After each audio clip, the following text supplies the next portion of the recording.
me ask you, do you know the last time Indiana beat Ohio State? Oof. Well, they were close. I know they were close in 2020, but almost only counts as horseshoes, obviously.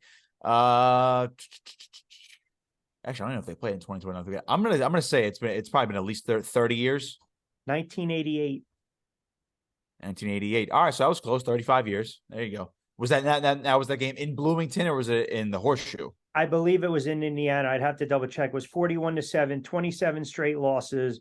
As you say, oof, like Yeah, this is a it's this is a not good. No. no, and you know what? For all the talk about the offense of Ohio State and Marvin Harrison Jr., we'll go look at his counterpart, the other wide receiver. They have comparable numbers.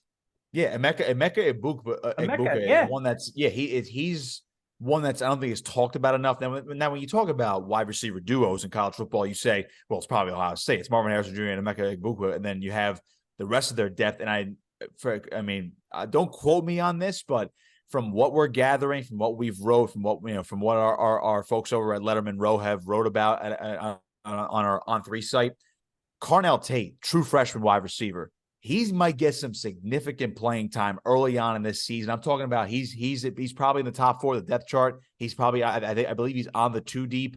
He's going to get a lot of blow this weekend. Again, I think Ohio State's going to blow out Indiana. Yeah, Indiana's agreed.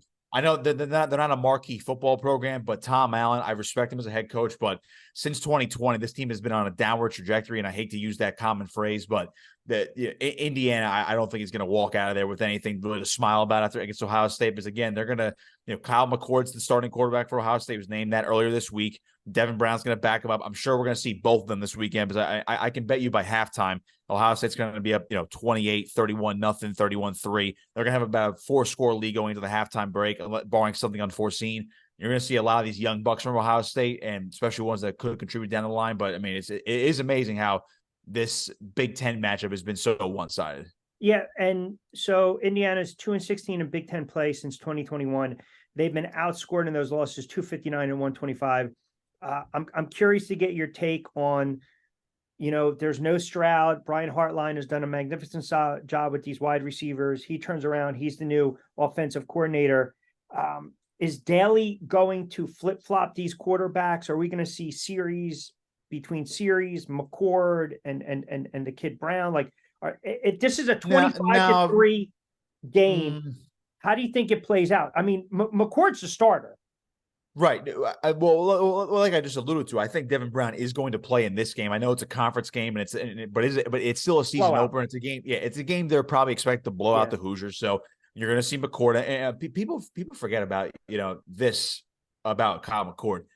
I get, you had the, God rest his soul. You had the Dwayne Haskins at Ohio State, threw 50 touchdowns his starting the year he started Ohio State. You had the Justin Fields, the CJ Strouds, all those guys. They've had a history of good to great college quarterbacks as of late, especially dating back to Urban Meyer's days when he led this team to a national championship back in 2014. So we're talking about a span of a decade now. You had Braxton Miller, the JT Barretts, and Cardell Jones for a short stretch there. But people forget Kyle McCord was a 5-star recruit. He's just been biding his time sitting behind guys like Stroud, and now he gets his opportunity. It was a razor thin quarterback battle from what we were gathering over at On3 and based on all the reporting that our Letterman Row site did. Devin Brown, 4-star recruit himself, really good quarterback recruit, but McCord edged him out, and Ryan Day's a quarterback whisperer. We've seen that. I mean, this guy was in the NFL coaching quarterbacks as well. Then when he came back to Ohio State, that was his specialty, the offense and running the quarterback. So now, is McCord as polished as a guy like Justin Fields or a CJ Stroud? I don't know yet, but I do know that he came in with credentials based on how he was recruited and scouted in high school, leading into himself as a college prospect. So I expect him to be really good this year. And if you're in a Ryan Day offense, especially with those weapons, I mean, we talk about the receivers. Don't forget the running backs behind them too. There, Rich. You have Trevion Henderson and Mayan Williams right behind them, and you have the big uglies up front and that stout offensive line as well. So I would expect McCord to maybe dice up the Indiana defense a little bit, then he'll get a rest. You'll see some Devin Brown, make sure that he's good to go in case he has to come in, barring an injury or McCord starts struggling later this year. So I think you will see both quarterbacks against Indiana, but I think this is